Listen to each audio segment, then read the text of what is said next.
Good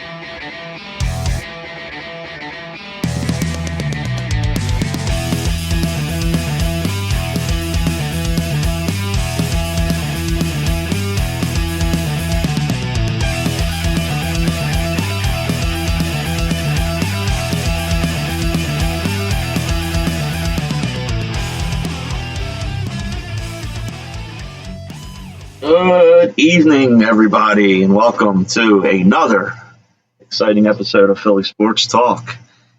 I'm Bobby Cash. I'm here with my partner, Chris Amos. Chris, how you doing? Hey, I'm doing all right. How are you? I'm wonderful. It's been 2 weeks. We've digested the Sixers loss. It's not as hurtful right now as it was 2 weeks ago. We're digesting it and looking forward to our off season and improving the team, making some moves, seeing where we can go from here. Yeah, and I heard an interesting thing today, which I didn't realize, but I guess I should have. That over the last 38 seasons, the Sixers have been out of the second round of the playoffs once. And of course, we know what year that was. 2001. It's amazing, isn't it? Yeah. I mean, you went through Allen Iverson's career, and he made it to one finals. So only one Eastern Conference Finals. He went through Charles Barkley's career. He never made it.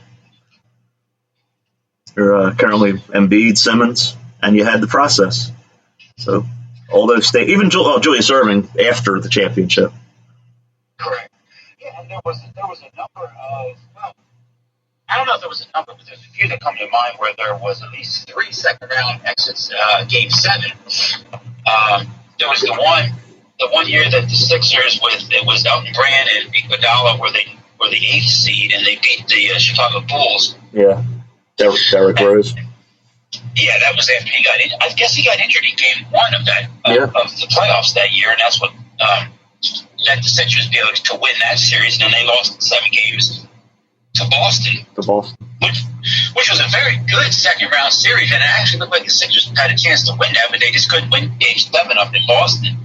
And then, of course, you remember Toronto, and we also had this season.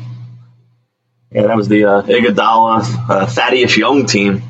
And Drew Holiday, a young Drew Holiday, who's still playing for the Milwaukee Bucks. And they look like they're going to have an easy path to the finals. You just never know. We thought the Sixers had the easy path by getting the 1 seed. It looks like Milwaukee lucked out by avoiding Jaylen Brown in the first round, right? And then they got lucky the second round. Kyrie Irving gets hurt. They played a half of James Harden, and they advanced past the Nets in 7. And now they have Trae Young out, so they're pretty much going to cruise into the finals. Yeah, and it looks like out west it's going to be a situation where that series is going to go a couple more games. Yeah. They have Milwaukee as well, and I'm not sure if the Clippers can do again what they did last game, even though it'll be back in LA. But I would expect the Suns to win that game, and I thought the Suns will win the home game, the last game as well. So they're a young team, and they don't have the killer instinct. They don't have the put away in them yet. And it's going to be tough to put away a veteran Clippers team who's persevered in the first 2 rounds. They were down 2-0 both rounds. I feel like I'm repeating myself every round. It's the same thing with the Clippers. They were down 0-2 to the Suns as well, right? So that was all 3 rounds. Yeah, you're right. All 3 rounds. They were down 3-1, and now it's 3-2. If they come back and win this, it would be kind of stunning, but it would also be telling about Doc Rivers as well. Instead of losing the 3-1 lead, a team gets down 3-1 and comes back. Right. Tyronn Lue, a guy that looked like the Sixers were going to hire until Doc Rivers became available. Wouldn't that be ironic? As Joel Embiid walks around Margate with his family. I apologize. I can't get. Watches the Atlanta Hawks play, and I don't think that's Phillips Arena anymore, but whatever that arena is called now down there in Atlanta. Yeah, front row, right? I just saw the reports that he was there. I wasn't sure if it was in the front row or not. That's what I heard. He was in the front row. I didn't see him either, but it wouldn't surprise me. It doesn't really bother me. I mean, I think he lives down in Atlanta, so. Right. Big deal. He went to a basketball game. Yeah. He used to play for them, so. It's just one of those things. That up because it was something to where I guess the optics just didn't seem right. Like they just knocked you out of the playoffs and embarrassed you 3 times on your home floor, and there you are down there. I don't know. Some of the optics just didn't look right. But, if that issue is a problem going forward, the Sixers have bigger issues. Yeah. Terra makes a good point on the chat board. He says the Suns have also had an easy path to the finals. Anthony Davis got hurt in Game 4 for the Lakers. That's true. Jamal Murray was out for the Nuggets, and the Clippers still don't have Kawhi Leonard. So it could potentially be 2 teams that basically are going to go to the finals because of injuries. Just like the Toronto Raptors. They beat Golden State a couple years back because Klay Thompson and Draymond Green were out for the Warriors. Yeah, you're exactly right, and it looks like it's one of those situations where, okay, well, who's going to get injured on either the Suns if they make it, or who's going to get injured on the Bucks? So because it seems like one of those teams has had that advantage, but if it does come down to those 2 teams, that would be an interesting series. Yeah, I mean, 2 young teams. You're going to see either way. You're going to see one of those stars get a title early in his career, which I never thought I'd see. I didn't think Devin Booker would win a championship. No, and Giannis as well. It would be interesting. I would lean towards the Suns if Chris Paul is healthy and playing. That would be the reason I would lean towards the Suns. But other than that, plus they'll have the home court. They'll be the home team for the series. Yeah, they will be. That'll help them too. But other than that, I mean, it wouldn't be a surprise if Milwaukee was able to win that series. But right now, seeing how those series aren't over, I know you're jumping to conclusions. I think the Clippers still have a chance. Right. I mean, they still list Kawhi as day to day. I don't know if they're just bluffing or there's actually a chance he comes back. Yeah, true. I don't know either. And when you're listed day to day, I mean, it's is it a knee injury for him? Well, I had heard that it was a ACL and he was out for the year. I read that on Twitter after it happened. But wow. But they haven't come out and said it. It seems like the people inside the team are saying that. Yeah, it is knee. So. Yeah, because he just turned 30 this week, didn't he? It might have been yesterday. Yeah, and he's he only signed for 2 years in LA, if I'm not mistaken, right? I believe this is his last year on that contract because I kind of remember him making some headlines when he signed, where he said, "Look, I'm going to be here for 2 years, and let's see if they put together a winner." Yeah, he got Paul George, which is who he wanted to be out there with him. What a game he had! Yeah. In Game 5. Wow. Yeah. All right. When you swing this back to looking at the Philadelphia 76ers and where you said about looking at the situation going into the all, of course, the big topic is always the potential of trading Ben Simmons, and I always hear the name that comes up, and of course it would be an amazing get for the Sixers, I think, if they could get Dame Lillard, but I don't think that's going to be a possibility. Yeah, it would have to be a situation where he basically demands to come here. Right, and I think he wants to stay as far away from Glenn Rivers as possible. Yeah, yeah. I could see that being a reason in the back of his mind for not coming. But then again, he's not going to win out there in Portland anytime soon either. No. So true. And if he wants to win, this could be the spot where he could win. So the only thing is that the Sixers have to give up a lot more than just Ben Simmons. I think the answer is yes. It's going to win. And some of the things that I looked at too was the possibility of Ben Simmons going to Golden State for their 7th pick in the draft, and then that pick going possibly to Portland with a couple of the Sixers' younger players or some players who might have some expiring contracts. That might be something that Portland might look at. But I don't know. I mean, that's going to be all in Morey's hands to see what he can do. Or is it just? I mean, my feeling is right now, when the Sixers season starts next year, Ben Simmons is still a Sixer. Well, I would think that like Maury's going to shop him. I think he's had it. I think that they've had enough of trying to get this shooting mind game out of his head. It's just it's not a young player anymore. It's his fifth year coming, and nothing's changed. Nothing looks like it's going to change. I mean, he just said yesterday he's not going to play for the Australian Olympic team. Why not? That's perfect. That's the perfect situation to go play and work out your kinks in your game. But instead, he said he wants to work on individual skills by himself. Well, yeah, but here's the situation. He's going to go out there and embarrass himself now on the world stage because he'll be out there not shooting as well. There's nothing expected of him there, though. He's not expected to be Australia's not expected to win the gold medal. Right, but if he's out there on the team and the team's getting frustrated with him because he's not shooting and things like that, I mean that's going to be a big story in the Olympics. Yeah, right. But then again, I guess Australia should expect that. I found it interesting that one Sixer will be playing on that Australia. Yeah, Matisse Thybulle. Who's the coach, by the way? It's not Brett Brown, is it? I do not know. That's a good question. That just came to me just now. I'm like, wait a minute, is Brett Brown the coach? It wouldn't be surprising if it was. Because he was, right? At one point he was. Yeah. He's Australian? He's not. He's not Australian. No, but he had some. He's from Boston. He had some connections with that team. Right. And some family members of Ben Simmons. Okay. Yeah, he did. Yeah, I know that. It's his father. I think he coached his father, actually. Actually, the head coach is Brian Corgian. Okay. Is what I'm looking at here. So it is not Brett Brown. Okay. Yeah, I think we would have heard if it was Brett Brown. Yeah, I think so too. And it looks like here they have a few guys, Matthew Dellavedova, a name that we all know, and I mean some guys who have been around the league on that team. Patty Mills is a name. Yeah, that's what I was just going to say. Patty Mills is the point guard, so where's Ben going to play anyway? Maybe they wanted to make him the center.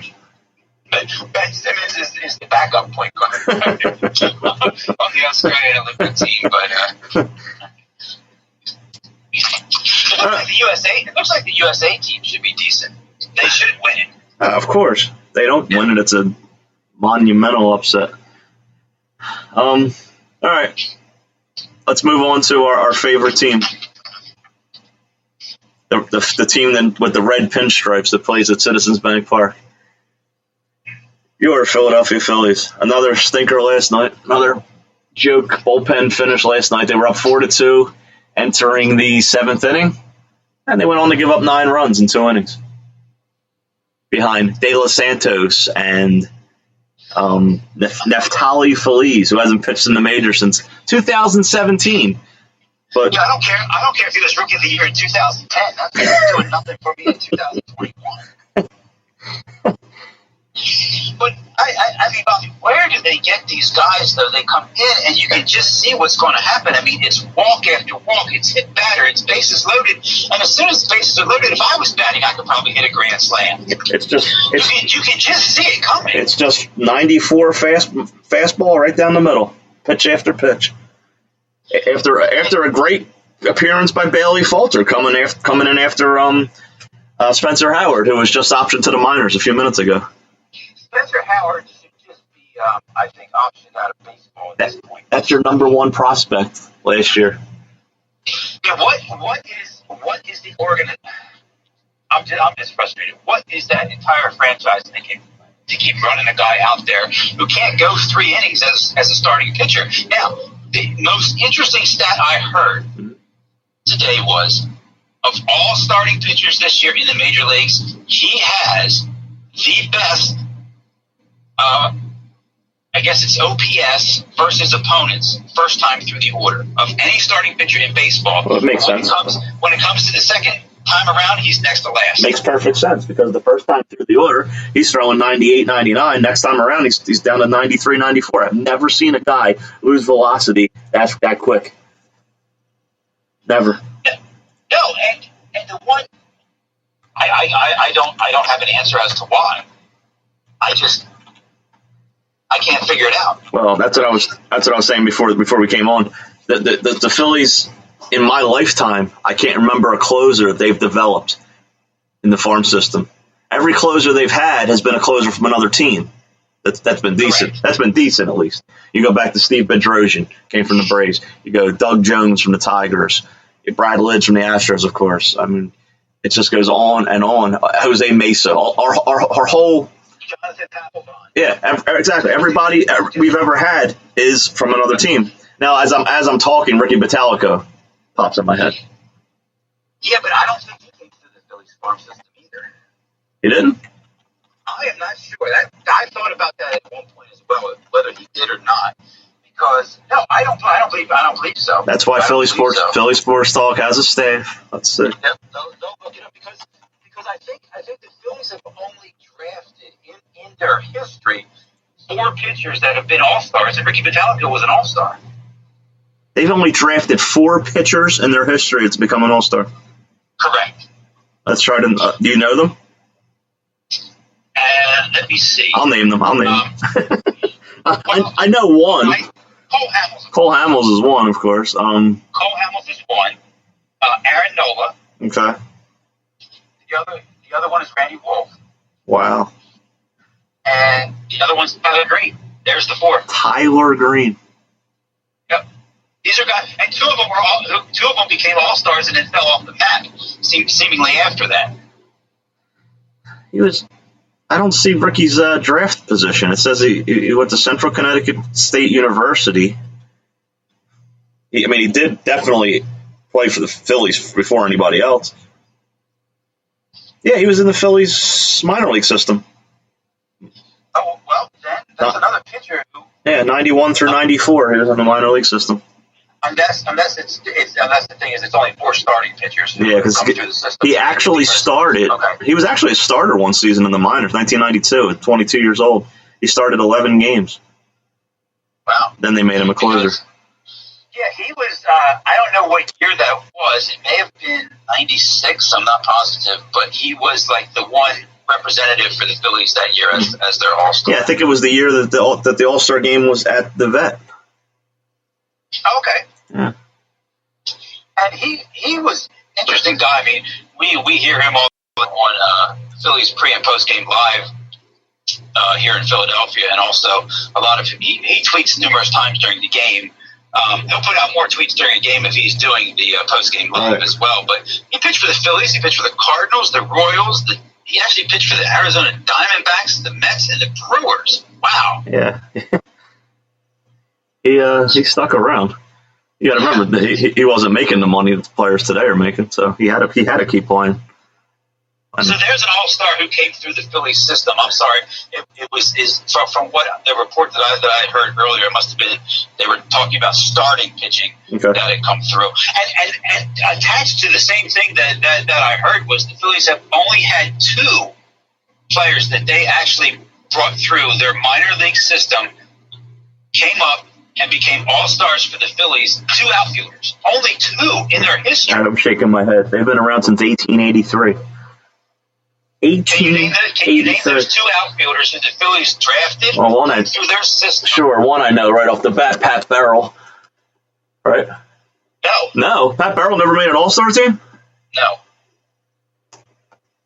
Amazingly enough, he did not. Shane Victorino didn't come from the Phillies. One's an older player. What? World Series winner. Oh, Gary Maddox? Greg Luzinski. Not Gary Maddox? No. Oh. I don't know if he came through their system or not, or was drafted by them. I'm not sure. Maybe we'll check. We'll have the staff check on some of these names. Okay. Maybe the report I heard earlier just was a little bit off. And who's the other? Richie Ashburn? The other one was a half-year wonder. Not Richie Ashburn? Richie Ashburn didn't come through the Phillies system? I don't know if they actually had like a system back then where it was like a dream system. No, I don't think he did, because he may have came through the Mets system. Or did he go to the Mets after? He went to the Mets after. And the half-year wonder is going to be Dominic Brown. Right. Correct, Dominic Brown. But since then, what Philly has come up? I mean, I guess I guess that's the point we're trying to make. The fact that farm system is so depleted that they can't get guys who can even come up and contribute to the team. And it's not like they're trading them either. They traded Sixto Sanchez, but that's really the only person that stands out. It's not like there's players all over baseball that were in the Phillies system. No, there's not. I'm looking up Richie Ashburn now. It's amazing because I guess MLB teams or whatever, I'm not so sure if it comes through the draft, but I mean, for minor leagues and guys who they sign and who they bring in to play in the minor, I mean, there's like 50 to 60 a year. You'd think they could hit on one. Unbelievable. You could hit on one by accident. You could just you could read a book that somebody, a sheet of the best player, like a fantasy cheat sheet, and pick better players than they've picked by accident. I agree, and I mean, when you look at the team now, I mean, guys who've come through the system. Yeah, I mean, Rhys Hoskins has come through the system, correct? Alec Bohm has come through the system. Aaron Nola has come through the system. I mean, now playing for the team. I mean, Nick Williams is starting tonight in center field, and he's a guy who came through. Luke Williams. Drafted in. Luke Williams. I'm sorry. I call him Nick Williams all the time. You made me think, where's Nick Williams at? He is on the roster somewhere, I think. I don't know if he's still in baseball or not, but he could be.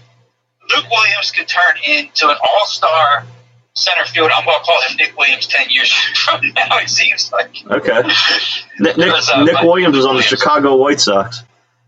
Okay. He played in 4 games this season. He went 0 for 13 with a walk and 4 strikeouts. Well, there's a guy who came through the system, didn't make it here, and isn't making it anywhere else either. Well, he didn't come through the Philly system. He was in the Cole Hamels tree. Oh, okay, I apologize. Yeah. But a guy who was, it seemed like he came through the system as much as he was up and down with the Phillies. Yeah, we liked him one second, we didn't like him the next. I mean, he actually hit 17 home runs in 2018, batted .256. I mean, he struck out way too much. He struck out 111 times with 407 at-bats. 1 out of 4, he's striking out. Yeah, he seemed like he was going to be a decent outfielder with some power from the left side. Yeah. It just didn't turn out. He would have been a good platoon outfielder, I think, against just right-handers. He was lost against left-handers. Yeah, he was. All right, so here's before we came on the air, I'm watching the Phillies game, and I'm thinking to myself, the starting pitcher, Velasquez, he'd have to throw a complete game for us to win tonight. So then I'm thinking, Vince Velasquez, is he the Phillies' most tenured player? It's either him or Zach Eflin. I think it's Velasquez. I don't think anybody's been on the team longer. You may be right. Yeah, I think I'm. I believe it's one of the two. Because Velasquez has been on the team since. Because Eflin was the major piece in the Jimmy Rollins deal. 2016. He made his debut because he pitched 19 games in 2015 with the Astros. So he's 2016. Then I thought maybe Nola, but I don't think it is Nola, right? Let's see. I don't think so either. Nola made his debut. It's 2015. Okay. So it's Nola over him. I think Eflin was probably 2016 also. Yeah. To make his debut. I mean, so long story short, they don't have a guy that's been on the team for more than 5 years. Yeah, 5-6 years. I mean, it's an amazing thing to look at a team like the Phillies, and it'd be one thing to be able to say that and say, okay, well, what they've done is put a team together that's a dominant team and can compete for a World Series each year, but that hasn't happened either. Yeah, no. No. Not even close. No, they put together just the opposite, unfortunately. And that's what happens when you can't grow players. You can't grow your own players, and you can't add to anybody. You're constantly looking for free agents. You're not going to win. Right, and that's a way that has been that recipe for building a successful team. If you go back and look at the team that won the World Series in 2008, you had those homegrown pieces there. Yeah. From Cole Hamels to Jimmy Rollins to Chase Utley to Ryan Howard. All right, you start with those guys. Did Carlos Ruiz, was he a guy that came through as well? Yeah, he did. Yeah. You start with that foundation right there. you can build around him. Pat Burrell. Yeah, Pat Burrell, correct. Pat Burrell hit 33 home runs in 2008, 32 homers and 117 RBIs in 2005. He didn't make the All-Star team. He finished 7th in MVP voting. What? How was he not on the All-Star team? Well, if he wasn't, he should have been. And he wasn't. If he was, I'm going to find out who put that report out today, and I'm going to find him on Twitter or somewhere. No, you're right. He wasn't. He wasn't on the All-Star team. Wow. But he finished 7th in MVP voting that season. He finished 14th in 2002 in MVP. He had 37 homers, 116 RBIs. He was a power hitter. He's what a power hitter is supposed to be. He's what Rhys Hoskins is supposed to be. Yeah, and he has a World Series ring with the Giants as well, doesn't he? 2010, 2011. He was on the 2011 team that won it for the Giants. Yeah. 2 World Series.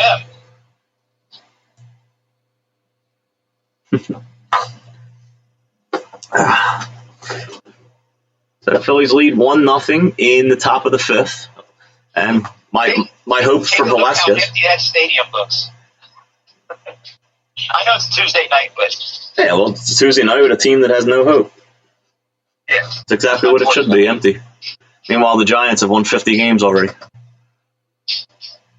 Yeah, and the thing is, they don't have they have the best record, I think, right now in baseball, but they're in a division that's really going to be a struggle, and you're going to find out. Gabe Kapler has done a good job with that team. I mean, a lot of those players are older players, and they're playing very well out there.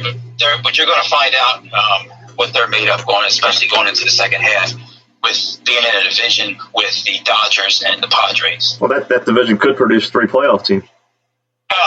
It very well could. Which then puts the problem back onto a team like if you're the Phillies or you're the Braves or you're the Nationals, you're going to have to win the division, right? Or the Mets. You're going to have to win. You're going to have to win the division probably to make the playoffs. And right now, the hottest team in baseball is the Washington Nationals. Yes, but the hottest player in baseball, Kyle Schwarber. And let's not forget the last full season of Major League Baseball, the World Series winner was the Washington Nationals. That's correct. Who at one point were 15 games under 500 in that season. And it looks they're kind of pulling a similar start to this season. Yeah, I did something interesting today. I went back and looked at the Phillies 2008 team, where they played today and what happened. And as soon as I saw that it came up that they were playing in Texas, I remember. I actually remember the game because Jamie Moyer pitched and they lost 5-1 to the Rangers.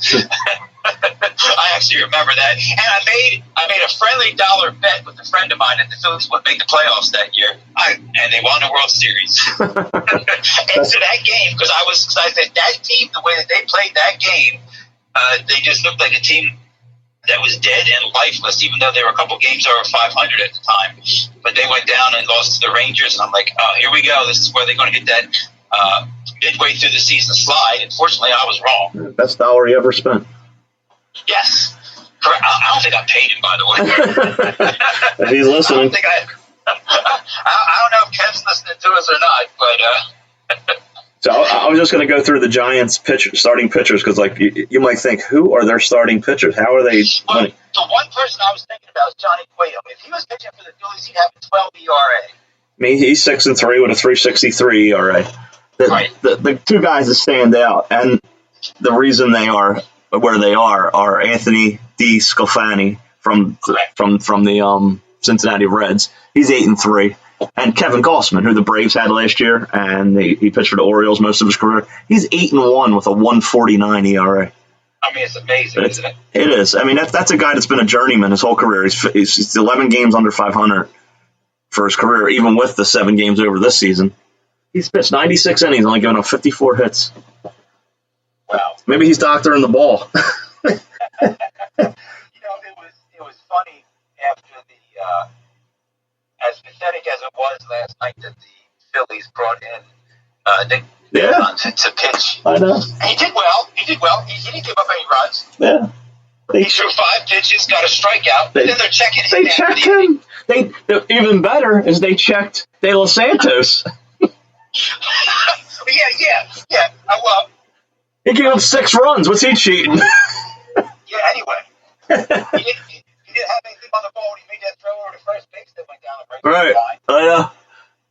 Well, Maton, the Reds did him a favor. They pinch hit a pitcher. Yeah, they did. I've never seen that before. That's a classy move. Yeah, true. But he was actually throwing 87. What's that? Maton actually threw a fastball 87. I think he threw faster than Matt Moore. Matt Moore now, who will be getting another start for the Phillies because he had a decent outing in New York the other night. Please. Against a struggling Mets team. Well, the one thing I tweeted out after that game was that doesn't say anything about Matt Moore. That says more about the Mets. Exactly. After they were able to get that big walk-off in Game 1 after Aaron Nola struck out 10 in a row, and they were able to get the walk-off after the Phillies bullpen once again collapsed. Yep. And that there was a situation in that game where Jose Alvarado came in and was pitching very well, but couldn't field. And I don't know.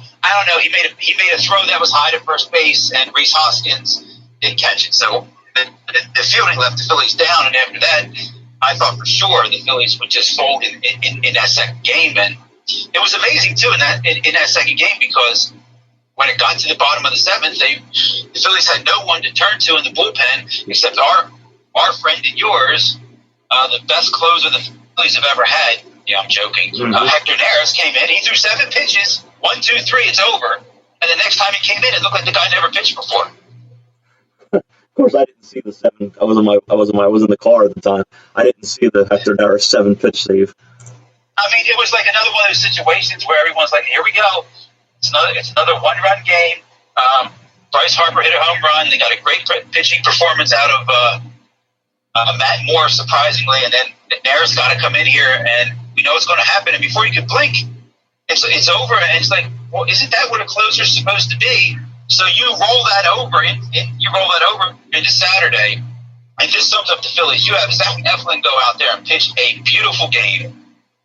Actually, pitched better when you look at the score coming off the field than Jacob deGrom did. The Phillies actually made deGrom's ERA go up. Yeah. And you were in a situation to where, okay, got a chance to win this game, and the bullpen, they couldn't hold it. They took Zach Eflin out and went to Ranger Suarez to try to do the lefty match. It worked for the first batter, but now in Major League Baseball, you got to face 3. Right. They pinched it with Kevin Pillar. He tied the game with a home run. The Phillies came back and got a run to go up 3-2. Andrew McCutcheon actually getting on base and manufacturing a run for the Phillies. And it's time for Hector Neris, who came in. The first pitch is a ground ball. Rhys Hoskins makes an error. And, of course, Hector walks the next guy, and then an infield single, and then the Phillies, another walk, tied a game, and bases are loaded, nobody out with a tie game. And eventually they lost on a sac fly. Yeah. And I have Hector Neris' career stats on my screen. Okay. We were both wrong. He is the Phillies' longest tenured player. 2014. Well, notice how we try to forget him. I know. Oh wow. So if you don't watch the Phillies like we do and watch every game and watch him pitch, you would think he's a good pitcher looking at his career statistics. You would. He's pitched 363 innings in 363 games, giving up 302 hits. He has 458 strikeouts. But the thing that stands out, of course, he has 108 save opportunities. How many saves do you think he has? 50? 83, actually. Oh, 83? Wow. He's only blown 25 saves. It doesn't seem right. Oh, that's true. He's only blown 25. You're right. I'm sorry. You're right. Yeah, he has. It's 25 now. It was 20. It was 23 a couple of days ago. It seems like 123. It does. Well, and the other thing too is that became a problem. One other thing too that stands out with him, a lot of times he would come into games, whether it would be at home, tie games at home, or tie games on the road. Instead of blowing a save, he'd lose it. Yeah, that doesn't count, of course. Yeah, that counts as the old hold. Yeah, where it didn't work out. But no, and I believe he was a much better, more confident, and more dominant closer when he first came in as a Philly. I'm looking at 2016. He didn't have any. He only had 2 saves. He did have 28 holds, and that was most likely in the 8th inning. He was better off as an 8th inning guy. Yeah, I don't know who was closing that year. Was that near the end? Was Papelbon still here? I think so. I was going to ask you that. Yeah, I think he was. Yeah. Yeah, someone else was closing. Why would you take? Well, I guess that was the natural progression. They gave him a chance to be the closer, and he hasn't lost that chance yet. Yeah. In 7 seasons.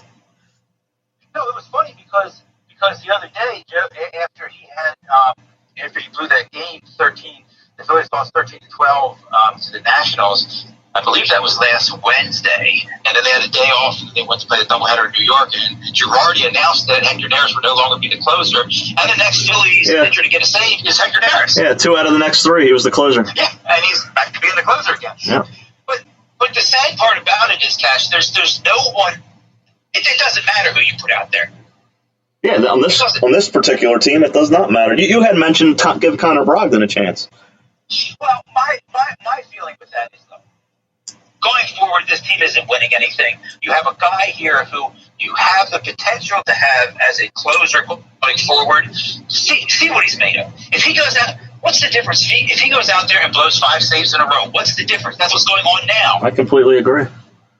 See what he has. I mean, if he goes out there and blows a save, see if he can come back. I mean, when Hector Neris was off on paternity leave, he had a save. Yeah. I don't know. It's got to be a situation to where I was hoping Hector would stay home and watch the baby grow up. I know, and jokingly, I mean, we would never wish this on anybody. And one thing that we make jokingly, it's just the frustration as Phillies fans of what we've seen recently. Hector Neris is never on the injured list. I know, never. And he's always available. Yep, he's always here. I'm here, guys. And the manager keeps putting him in the game, which gets to be frustrating. And I know we're coming up to where we need to take a break. But the one thing I wanted to ask you on the other side was, with the trade deadline coming up, who do you think the Phillies should move? And I guess we'll save that maybe for after the break. That's a teaser here in the radio business.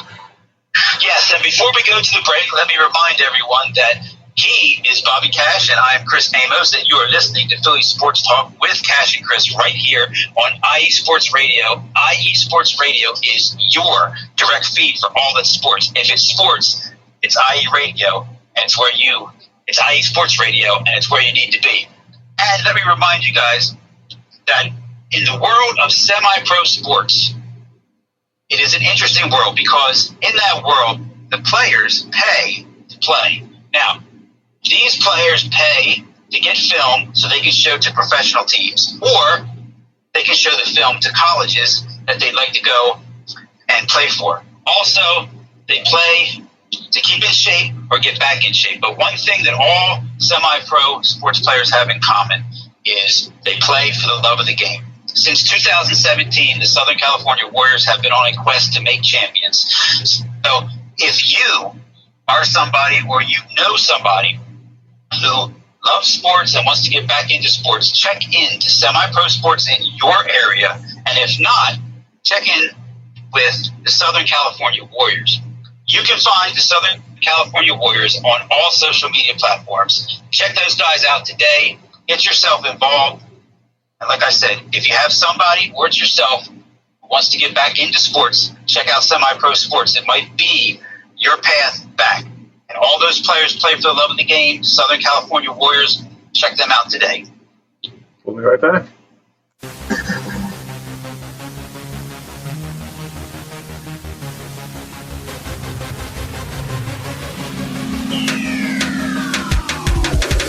What's up, everybody? This is Taryn Rodriguez. Are you a fan of volleyball? Are you a fan of Thunder Spikes? Then I have the show for you. Set Point, where I cover NCAA men's and women's volleyball, high school boys and girls volleyball, beach volleyball, and even professional volleyball. Catch the action every week here on IE Sports Radio, your direct feed for all that is sports.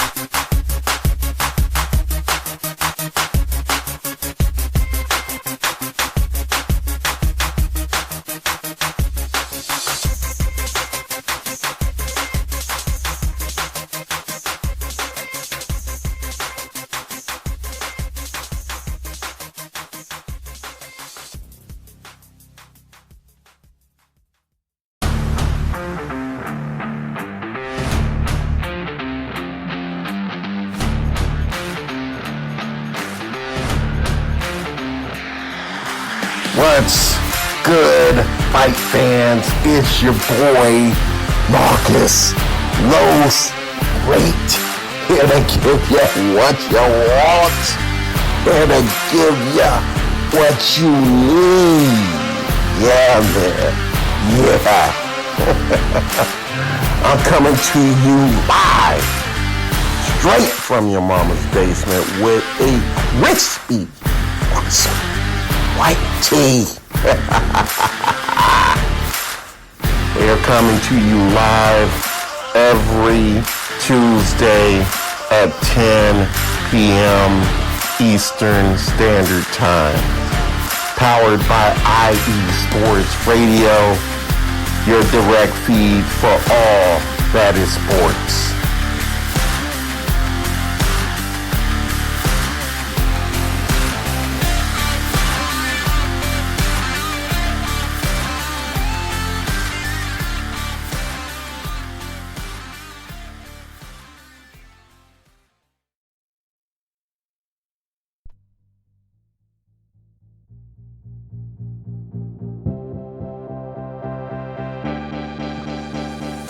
Hey guys, it's Blake Henley, better known as H-Town Blake to some of you. Happy to announce that Bases Loaded is back in full force. We'll be bringing that high heat every Tuesday night here on IE Sports Radio. So come home, get ready, dig into that batter's box, and see if you can chase that high heat, baby. So we'll be coming to you live with all the stats, all the rundowns, all the division rivalries, and every team that's going to make the playoff push to get to that one and only October and get to the pinnacle of what baseball is, to hoist that Commissioner's Trophy when it's all said and done.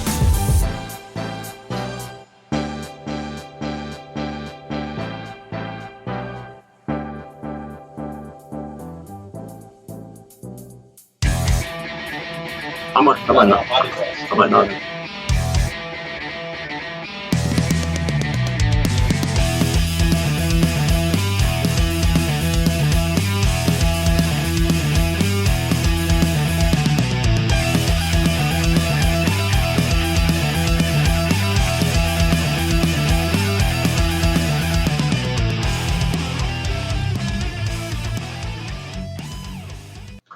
And welcome back, everybody, to Philly Sports Talk with Cash and Chris.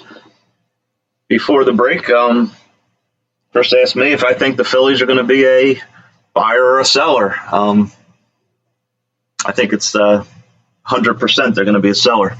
Now, who are they going to sell? That's a good question. You have certain candidates. You have Aaron Nola, of course. I was going to say your number one pitcher, but I guess your number two pitcher. And definitely a piece that can be used for a contending team. I'm sure the three teams out west, the Dodgers, the Giants, and the Padres, would love to have Aaron Nola added to their team. So I think some American League teams would as well, because not many of the American League teams have seen Aaron Nola, and a lot of his off-speed stuff can get him by. Especially against teams that haven't seen him. I mean, he's struggled against teams that have seen him now for a number of years. Right. Good point. He could definitely join a team late in the year and for a playoff run and a possible World Series run and be a valuable piece. But that's where Phillies have to demand prospects, top prospects. They need to start shopping now. Who has the best farm system in baseball? You have to look at those teams. Who's the number one prospects? I know exactly who I'd go to. Tampa Bay. Yes. Top. I don't know that well about the Giants farm system, because I'm pretty sure that Gabe Kapler would like to have Aaron Nola. Yeah. The Dodgers are a team that usually seem to have good prospects as well. You would have to put your faith in Dombrowski to think that he would know pretty much who it is that are the top prospects and who they could fill in to try to build something here going forward. Now, it's not something that's going to be built overnight. It may take a few seasons, but it would be nice to be able to say, look, there's guys who are now prospects that are going to be coming up and who are going to contribute. And then once they do, a guy like Dombrowski can put pieces in place around them. Yeah, I'm looking as we talk, as you're speaking. I see that the Seattle Mariners have 3 of the top 23 prospects. That's definitely a team that's loaded, but they're not a contender. That's the problem. True. If you look at San Diego, they have the number 8 prospect, C.J. Abrams, a shortstop. Which the Phillies need. Yeah. The Phillies do have a decent shortstop in the minors who may be a year or 2 away, but I still think it wouldn't be a bad idea to get another one. Yeah, we've heard that before. They're a year or 2 away from being a year or 2 away. I still see Sixto Sanchez, he's still the number 11 prospect in baseball. Yeah, the Giants have a catcher, Joey Bart. We don't need a catcher, I guess, we have the best catcher in baseball. We do?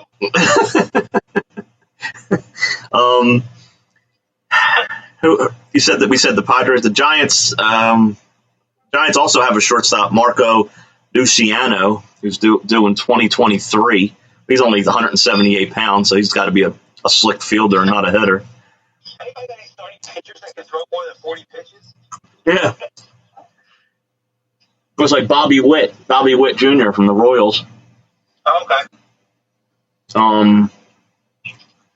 Detroit Tigers actually they're loaded. They have Spencer Torkelson. I've heard that name. And they have Casey Mize, who could be the Rookie of the Year. It seems like everybody has young, up-and-coming players, except for the Phillies. Yeah. I have to go all the way down to 59 to find a Philly. Who is it? Adonis Medina? Mick Abel, the guy we talked about before. And is he the shortstop or is he a catcher?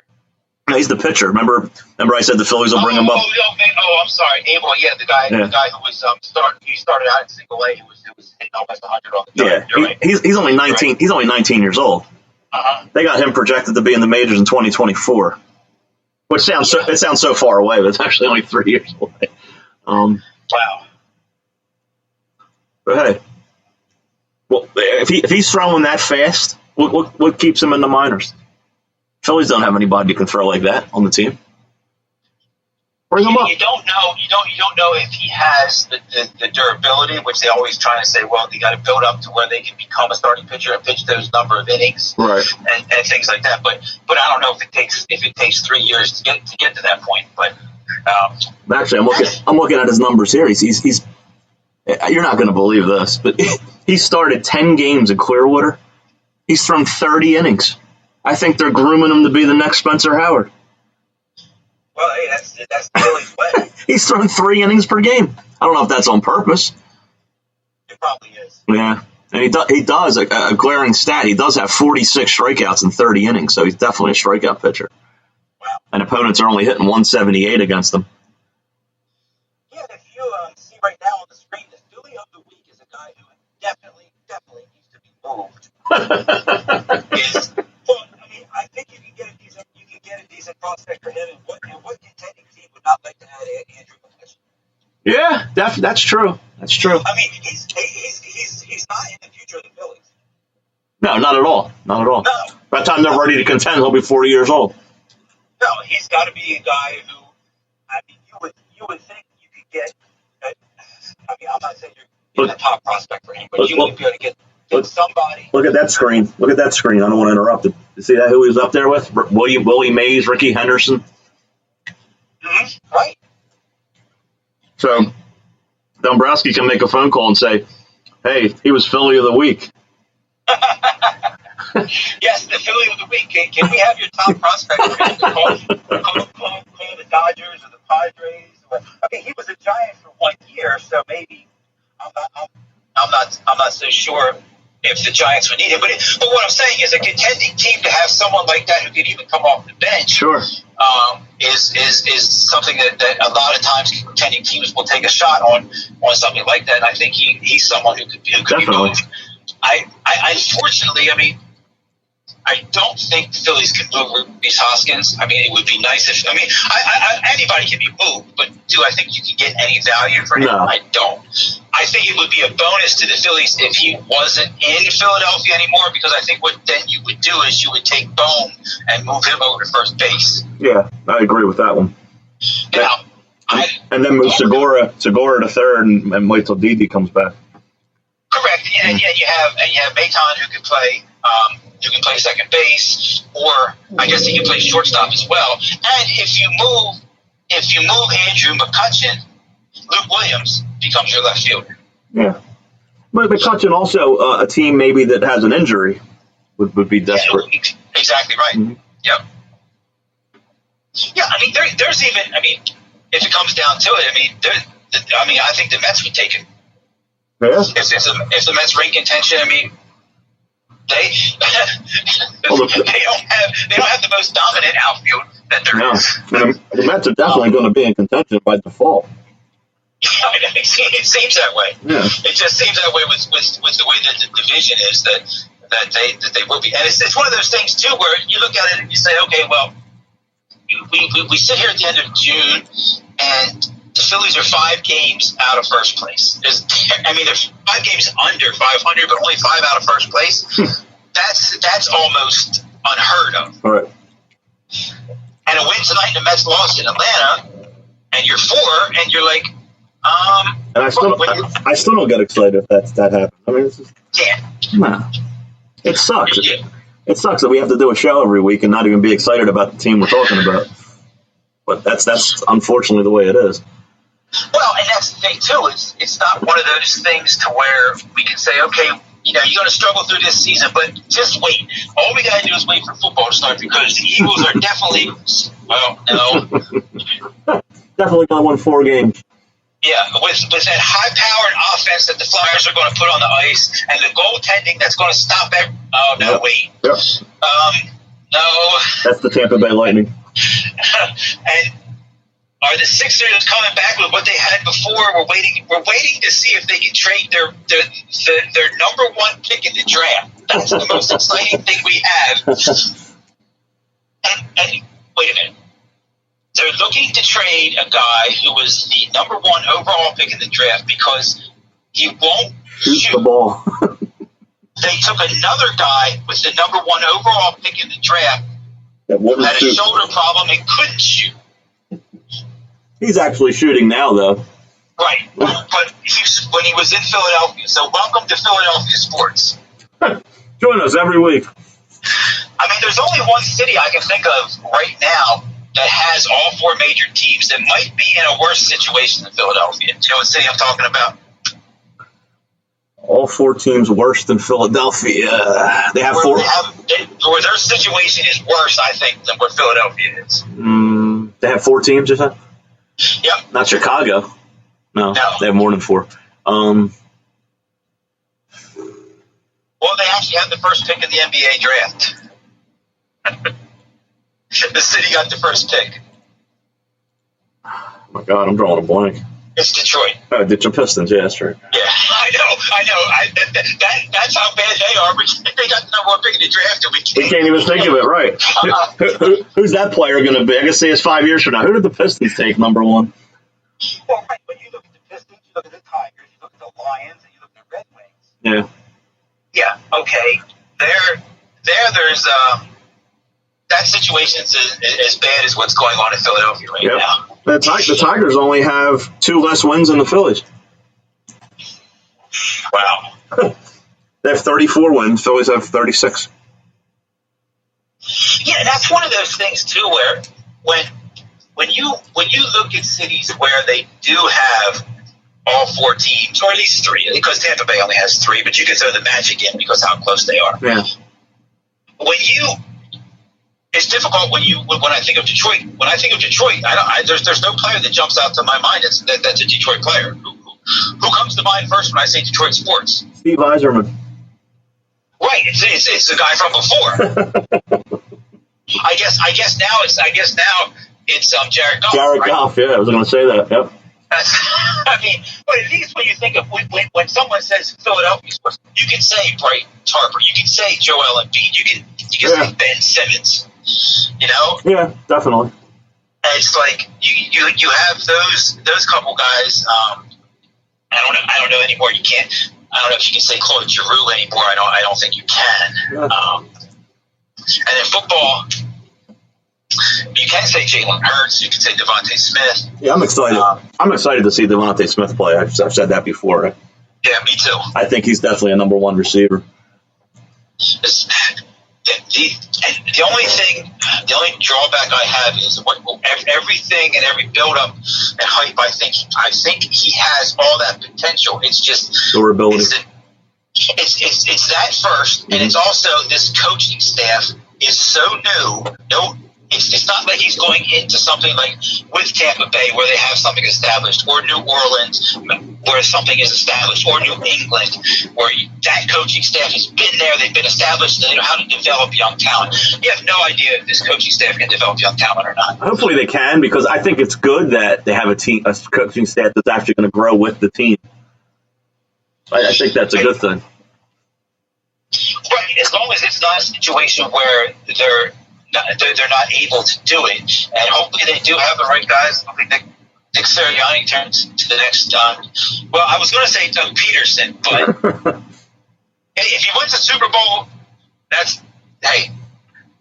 Hey, me too. I mean, look, we've won 2 championships in the last 13 years, and both coaches were, they weren't the sharpest pencil in the box. No, and they certainly weren't friends of the media either. Charlie Manuel didn't get along too well with the media, and I think Doug did initially, and then that fell off quickly as well. Charlie Manuel had a tough time talking. He stuttered a lot, and he wasn't comfortable at all in front of the camera. No, but the players loved him. Yeah, and they played for him. And they played hard, but the one thing, though, that Charlie Manuel would not take, it didn't matter who it was, if you were not giving it your all, yep. You might be in a slump, you might be struggling, you might be trying to fight through an injury or whatever, but if it looked like you weren't giving 100% out there, you came out of the game. Yep. Whether you're the second greatest Philly of all time, arguably Jimmy Rollins, a Hall of Famer, it didn't matter. You popped up, and you jogged to first base, guess what? You're out of the game. What was the other thing he asked? He asked 2 things of his players. Well, it was hustle. Yep. And, oh, boy. Nothing to do with on the field. I don't know. I'll never forget it. Charlie Manuel, one of the first things I saw. Hustle. It's for the first thing's the other thing. Be on time and hustle. Oh, correct. You're right. Yep. Yes, be on time. Yep. Yeah, there's been a few. Whenever you say about that, because you're right. Because I remember when he said that, and when he said be on time, who comes to mind first? It's not a baseball player, but be on time. I'm sorry, I was reading the chat board. Be on time. You said who? Well, because I remember when Charlie Manuel said that about being on time. Oh, okay. And even back then, it still comes to mind now. Be on time, and it was a great Philly athlete who, at times, Allen Iverson. Exactly right. Yeah. there was a huge game that one season. It may have been the 2000 season. It may have actually been the 2001 season where they were playing in Orlando. And Allen Iverson has been suspended for violation of team rules. Well, what's the violation? Well, he wasn't on time for a meeting. It's just like, I never understood that, though, why you would hurt yourself by taking your best player out because he violated team rules, but I guess that's how professional sports works at certain levels. And Taryn asked us on the chat board, who did the Phillies draft? Did they go for Kumar Rocker or Jack Leiter? We don't know, of course. I mean, I think they're going to be somewhere mid-pack probably. They'll probably draft 8 to 10. I think, Rocker's probably going to go to a team like the Rockies or the Diamondbacks, probably one of the bottom feeders. The Phillies will end up with the player that's not going to make it. I can tell you that much. Right, or a guy who's going to be bounced around Rule 5 for a while. Yeah. We'll be here in 2028. Celebrating the 14th anniversary of IE Sports Radio, your direct feed for all that is sports, and we'll be talking about that first. We'll be talking about that pick like we're talking about Mickey Moniak right now, another guy who was the first pick in the draft. Well, one of our first episodes, it was fun. We did We did the Sixers draft picks for the past, what do we do, 15 years maybe? Yeah, we did. Next week we'll do the Phillies last 15 drafts. That should be a fun time. Yeah, if we can set it up next week, a little bit of a preview. Mm-hmm.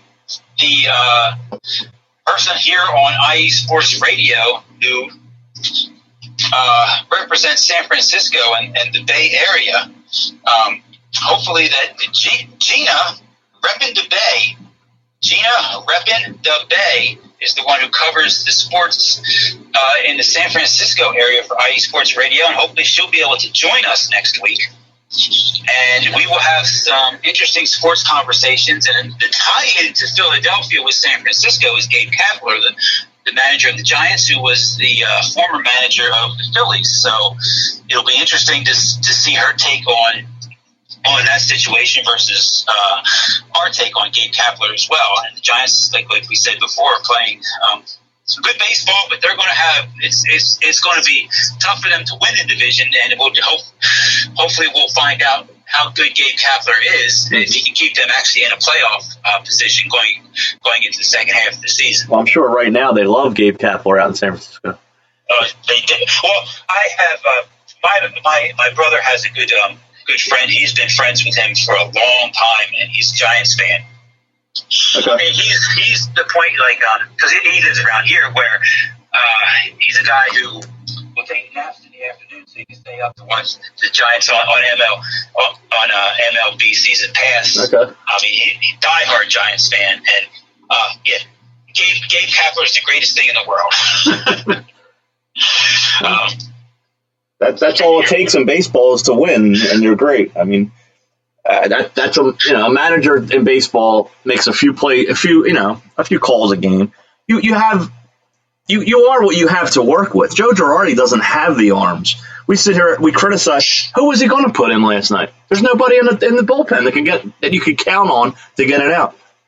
No, there really wasn't anybody, and no matter who he brought into that game. I mean, I don't understand. I mean, I guess some of the guys, they get to the point where they're not available. I don't know if Alvarado wasn't available, if Hector Neris wasn't available, but those, the same thing can happen to those guys. I mean, Sam Conrad now is injured. Archie Bradley had pitched the day before, so you are kind of handcuffed. I mean, but the simplest thing last night was Bailey Falter's pitching well. Let him in there. Yeah, that's what I thought. Even man, I don't know if he was stretched out to go that far. What he's our 65 pitches. Right, and then, but if you look at the Philly situation, you leave. He gives up that broken bat single to a guy who was his first major league hit, and he has one out, a guy on first base. They're up 2 runs, 4-2, and if he leaves Bailey Falter in, well, the next guy probably hits a home run, and then everyone's going to Joe. Well, why'd you let him in? He's already given you 4+ innings, right. And now you saw him give up a hit. Why'd you let him in? So exactly, that's probably what would have happened with the Phillies last night. So. It would have been a situation where whatever the manager did, it wasn't going to work. Look at this. Just like that ball's gone. And we did it again, folks. We bashed Rhys Hoskins, and what's he do? He hits a home run. You're way ahead of me. Rhys Hoskins has hit his 17th home run. Another solo home run for Philly, as Bryce Harper, 11 home runs, all solo shots. Because on my TV, it's 1 ball, 1 strike. I'm closer to Philadelphia. Right. Well, the signal has to travel a little further. Travel to Lancaster. That ball almost got hit to Lancaster. 419 feet. Wow. Yeah, that's a 2-0 lead. As Vince Velasquez pitched a great game tonight. Is he a guy that has trade value? And what do you think is going to happen in this game? Because the Phillies, they have to get 9 more outs. How are they doing that? They're not, folks. If you're listening out there and you want to make some money, a little extra spending money, go on DraftKings, bet the Marlins. You'll be happy. Yeah, they're probably plus 200 or 300 at this point. More than that. Yeah, they're probably plus 350. I'm not sure where they have it. Well, I'll look for that. Want to transition to our final few minutes with NASCAR? Yes. As always, we wrap up everything here with a little bit of a NASCAR talk. Pocono was this past weekend, and 2 races. Kind of a home track here for us here in the Philadelphia area, and you're right. 2 races, and they were very interesting. And wow, the Marlins are plus 510. Wow. Mine won't even come up. It's just spinning around. I get the Phillies signal faster, but I don't get internet faster. Wow.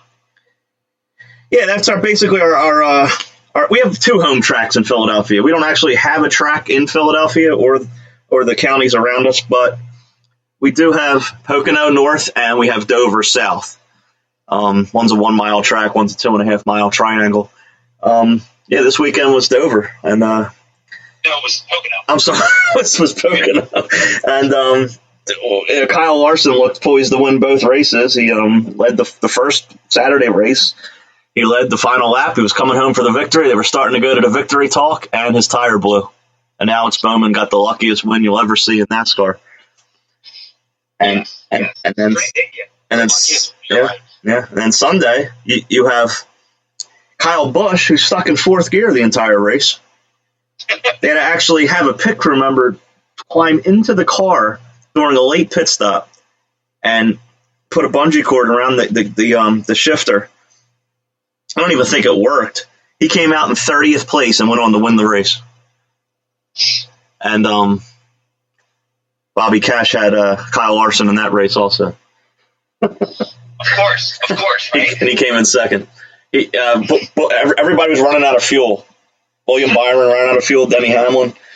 And somehow Kyle Busch, because of his problems, had an extra lap's fuel, so he got to go earlier, and he won the race because he got to use the fuel. Meanwhile, Kyle Larson did make it to the end. He did conserve enough, but he couldn't have known that ahead of time. Only in a sport like NASCAR does something like that happen. Yeah. To where you can be so bad that actually, when the certain things happen, it actually goes to your benefit, like you said. Yeah. He wouldn't have had the gas if those things didn't happen. Exactly, and I don't like that. I don't like those kind of races where it comes down to fuel mileage. Yeah. I like when the best driver wins. That's why I like what F1 has done with it is F1, right, with Lewis Hamilton. That's that series. Yes. Yeah. I like what they've done where you don't have to fuel. There's enough fuel in the car to go the whole race. I don't know how they don't burn the fuel.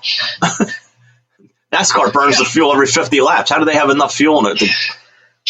I don't know. I don't know either. I don't know if part of it's hybrid or not. I'm not sure. Oh, are they hybrid? Yeah, maybe they should go to that. Go to hybrid cars. I don't like the fuel mileage thing being a deciding factor in a race. I like to see the best car win.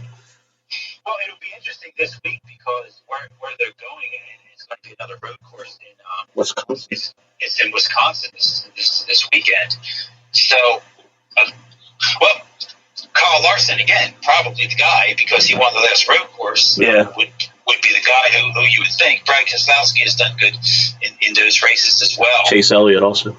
Yes, Chase Elliott's been good in them. It's interesting because you go from Pocono to where you see how that track is and how that track plays. And like you said, it comes to gas mileage and the way that race is to now go to a road course. I mean, that's as opposite as can be. Yeah.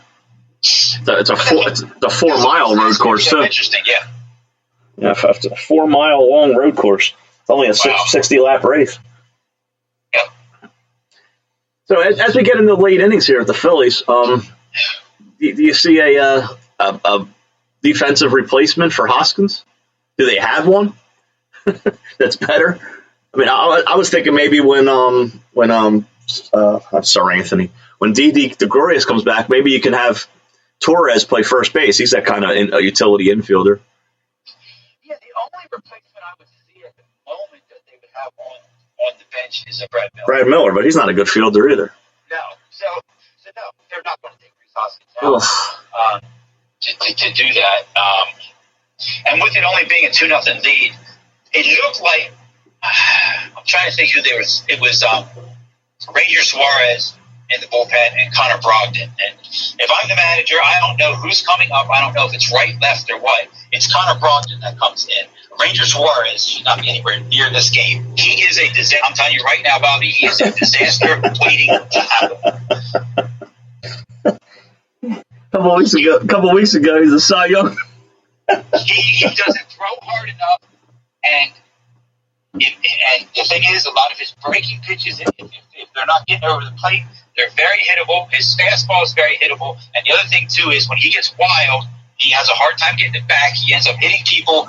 And I'm just saying, in a game that's this close, I don't know. You got two young guys out there in the bullpen. One of them's got to get through the seventh inning. Yeah. And I would guess it would be Alvarado in the eighth and Archie Bradley in the ninth. If things fall the way that they're going. Well, is Vince definitely coming out next inning? I don't know. I'd leave him in to throw 150 pitches. Exactly. Maybe he is coming out. And since they went up 2-0, he's going to walk the first batter. Yeah. Hopefully not, but it's one of those situations to where okay. You look at the Phillies right now, and I guess we can say this a lot of times. Okay, I don't know what his pitch count is. If he goes out there and walks the first batter, gives up a hit, it's first and third, nobody out, let him pitch through it. He hasn't walked anybody all night. You know, see if he can get through it. Yeah. I mean, and of course, here's the thing: if he doesn't get through it, the manager's going to get raked over the coals for leaving him in. But if he takes him out and he brings in Ranger Suarez and he gives up a 3-run home run, it's going to be the same thing. Yeah. So, I mean, if you're, I know we've criticized Girardi a lot, and I really think he's done a really, really terrible job as a manager. But it's always interesting how after these games he's got to talk to the media, and I think a lot of times you just walk in there with your hands up in the air. What am I supposed to do, guys? I know. What? Nothing you can do. This was the year we went in with a reamped bullpen that we were excited, before the season started. A guy who threw 9 innings for the Phillies last year and gave up 7 home runs in those 9 innings. Who the Phillies traded Connor Seabold and they traded Nick Pivetta for to get from Boston a good reliever who they brought in, hoping he could settle down a bad bullpen. That was Heath Embry. Got the win last night. He pitched an easy 1-2-3 inning for the Reds. When the Phillies were up 4-2, he ended up getting the win. And it's just like, it's amazing. I put a lot of times, sometimes on Twitter, I'm just joking a lot of times with people. Right. I've come to the conclusion it's the word on the front of the uniform that's the problem. It's not the players or the manager. Yeah. But we're the problem. Yeah, we get told a lot on Twitter that we're the problem. That our negativity is what makes the team lose. Yeah, that's not the problem here. Yeah, there was no one negative in New York all those years the Yankees are winning the World Series. Look at this. Taryn actually knows who Connor Seabold is. He pitched at my high school. How about that? Yeah, I don't know if he's hurt right now or what he's doing, or if he's still with Boston. I believe he still is, but I don't know if he's pitched yet this year. I don't know if he's been injured or not. We'll probably be 9-0 if he does pitch. Well, it was interesting to see the comments from Nick Pivetta, who said that was the best thing for him to get out of Philadelphia. He just said there's just the culture there isn't right. Now, coming from Nick Pivetta, but here was a guy who really struggled and was given a lot of opportunities in Philadelphia, but he just, I guess, going to Boston. I mean, I guess that's what you need to say, that where you were before the culture wasn't good, but I believe that, though. Connor Seabold was actually the Phillies' 3rd-round pick in 2017 from Laguna Hills, California. Cal State Fullerton. He's on the Red Sox. Yeah, he's on the Red Sox. He hasn't pitched since 2019. It looks like. Okay. Yeah, I didn't think he pitched this year. No. And he didn't throw last year because it was him and Pivetta for Workman and Embry. Yeah, for Workman. I thought you were going to say Workman when you talked about the 7 home runs. No, that was actually Embry because they talked about it last night. Okay. Oh. That did shock me. I mean, last year, a guy, or even this year, a guy, Phillies bullpen, he threw 9 innings and gave up 7 home runs. I know, we lived it. I think after he threw 8 innings and gave up 6 home runs, I would put him back out there. I know. At what point? I know. I mean, but then again, when you look down there and there's nothing, if you look down there and there's nothing else that you can do,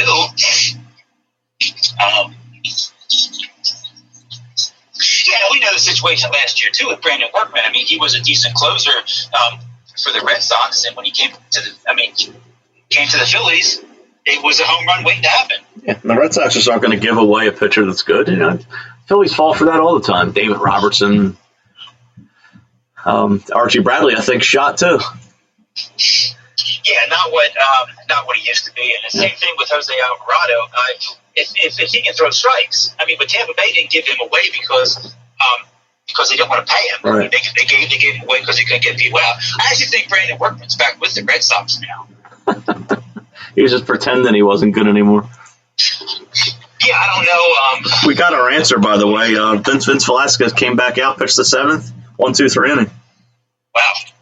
Hey, did you ever notice, Bobby, in baseball that the other team doesn't score when you get them out 1-2-3? Yes. I look back. No team has ever scored. It has never happened. No team has ever given up a run where they got the opposition out 1-2-3. You're not going to believe this one. Brandon Workman is on the Red Sox. He's pitched nine games. He has 4 games finished. He doesn't have any saves, but he did finish 4 games. He has a 2 ERA. What's his record? No record. 0-0. He has 2 ERA? Yeah, Wow. a 2 ERA. Yeah. He did pitch for the Cubs to start the year. He pitched 10 games. He struggled with the Cubs. He gave up 12 hits in 8 innings, 9 runs. He had a 6.75 ERA, and then they released him, and the Red Sox just picked him up, and he's been good for them again. So when are the Phillies going to trade him? Yeah, the Phillies will probably trade their top prospect for him. Yeah, Adonis Medina will be traded for him, and then Adonis Medina will become a top of the rotation pitcher. And that's the thing too.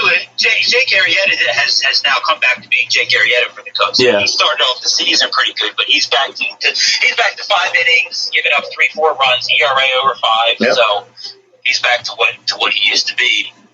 I don't know how long the Cubs can.